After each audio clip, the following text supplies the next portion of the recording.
14 फरवरी 2019 को पुलवामा में एक वाकया हुआ जहां पर 40 इंडियन रिजर्विस्ट के ऊपर एक गाड़ी में सवार खुदकुश हमलावर ने हमला किया और वो 40 उसके अंदर से हलाकतें सामने आई। 40 से ज्यादा लोग थे, 40 हलाकतें सामने आई, जिसके बाद इंडिया की तरफ से एक पुरजोर रद्द अमल सामने आया। जैश ए मोहम्मद ने उस हमले का अव्वल तो उस हमले की रिस्पॉन्सिबिलिटी ली, उसके बाद जैश ए मोहम्मद पे इंडिया की तरफ से क्रैकडाउन हुआ। उसके अलावा इंडिया ने पाकिस्तान के ऊपर बहुत ज़्यादा वसी तौर पे क्रैकडाउन किया on in the social and political field.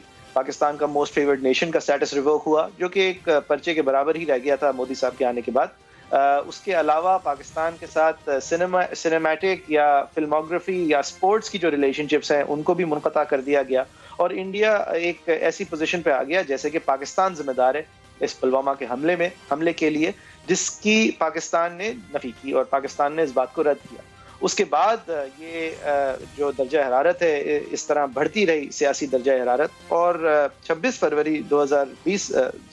फरवरी को उनकी तरफ से एक लाइन ऑफ कंट्रोल की वायलेशन हुई, जबकि उनके कई जेट्स जो हैं वो इधर क्रॉस हुए और उन्होंने बालाकोट पे हमला करने का दावा किया और अपनी तरफ से दावा ये किया कि किसी मदरसे के ऊपर उन्होंने हमला किया है जवाबी कार्रवाई के तौर पे उस पुलवामा के हमले के हवाले से। पाकिस्तान ने इसको एक्सपोज किया और ये दिखाया कि वो जवाबी कार्रवाई नहीं कर पाए।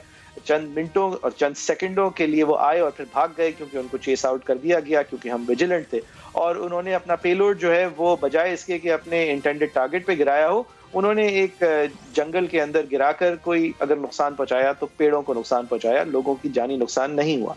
इस पोजीशन के बाद पाकिस्तान ने क्योंकि लाइन ऑफ कंट्रोल को वायलेट किया था तो पाकिस्तान ने जवाब देना था, कहा था कि जवाब देना था, और पाकिस्तान ने जवाब दिया।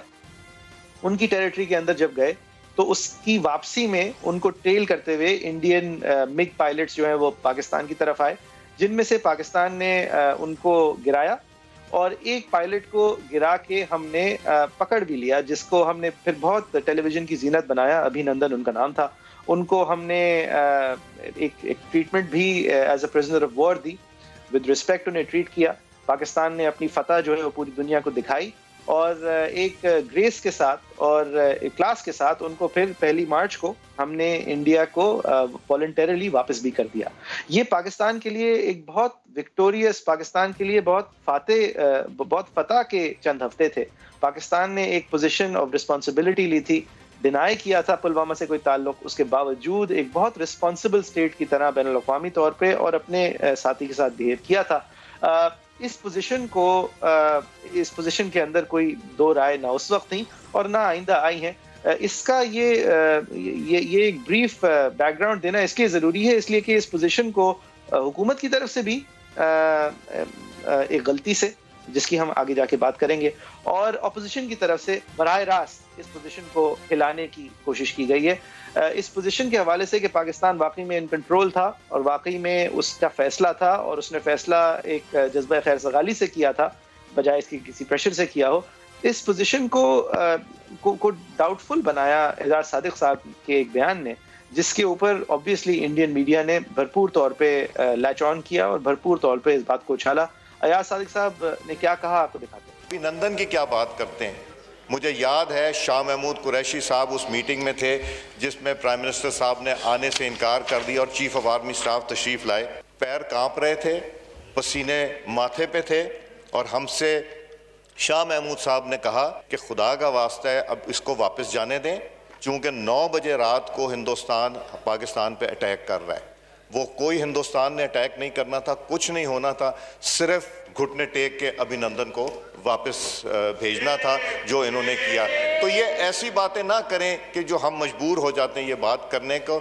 इंसान वो बात करे जिससे कोई प्रोडक्टिविटी आ जाए कौमी असम्बली में, कोई हमारी लेजिस्लेशन हो जाए, कोई हम काम कर सकें। ये एजाज साहब की तरफ से जो उनकी बुग़्ज़ है उनका हुकूमत के ख़िलाफ़, उसको इजहार करते हुए उन्होंने पाकिस्तानी स्टेट की एक पोजीशन को, जो कि एक अंडरस्टूड और कंसिडर्ड पोजीशन थी, उसको नुकसान पहुँचाया। और ये भी नहीं कह सकते कि गलती से पहुँचाया। वो क्लियरली अपना मोटिव उनका यही था कि डिस्क्रेडिट हो ये पीटीआई की हुकूमत, चाहे उस डिस्क्रेडिट करने में पाकिस्तान का जो इंटरनेशनल बयानिया है वो भी डिस्क्रेडिट हो।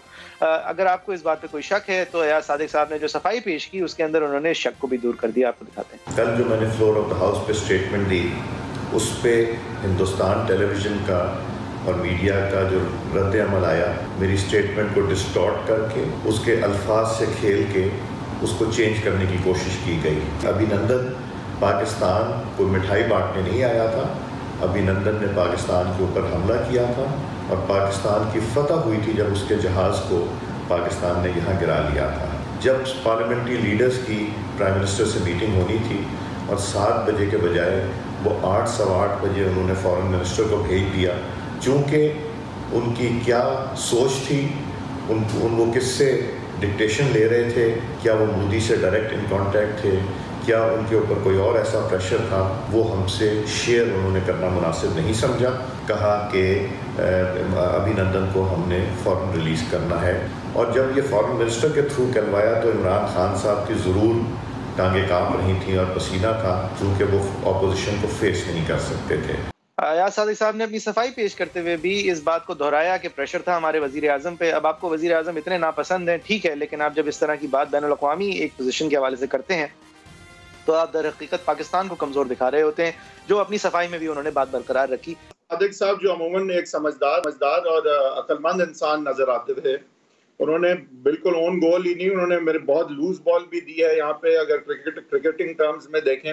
और ख़ासकर जब आप एक इतना स्ट्रॉन्ग बयानिया लेके चल रहे हो तो वो जब डिस्ट्रैक्ट हो जाता है एक बहुत ही सतही और शैलो बात से, तो फिर उसको नुकसान सिर्फ डिस्ट्रैक्ट होने से नहीं बल्कि क्रीडेंस के हवाले से भी पहुंच सकता है। तो बहुत क्योंकि ठोस बातें नवाज शरीफ और मरियम नवाज कर रही हैं, तो उसके बीच में इस तरह की लूज बॉल जो है वो मेरे ख्याल से एक डिस्ट्रैक्शन ही नहीं बल्कि एक बड़ी गलती मैं इसको समझूंगा। खासकर क्योंकि देखिए उन्होंने ये बहस नहीं की, वो ये अगर कहते कि आपने अभिनंदन को दे दिया और आपको नहीं देना चाहिए था, ये एक सियासी मौक़िफ़ हो सकता था, वो गलत होता है उस वक्त भी, लेकिन कम से कम एक सियासी मौक़िफ़ होता। ये उन्होंने जो डिस्टॉर्ट किए फैक्ट्स के टांगें कांप रही थी और आगे जो उन्होंने कुछ फैक्ट्स बकौल उनके बयान किए जो कि बिल्कुल भी वेरीफाई नहीं हो सकते, तो वो गलती थी और एक बड़ी गलती थी। और मेरे ख्याल से अयाज सादिक साहब जैसे मंझे हुए सियासतदान की से मैं ये एक्सपेक्ट नहीं कर रहा था।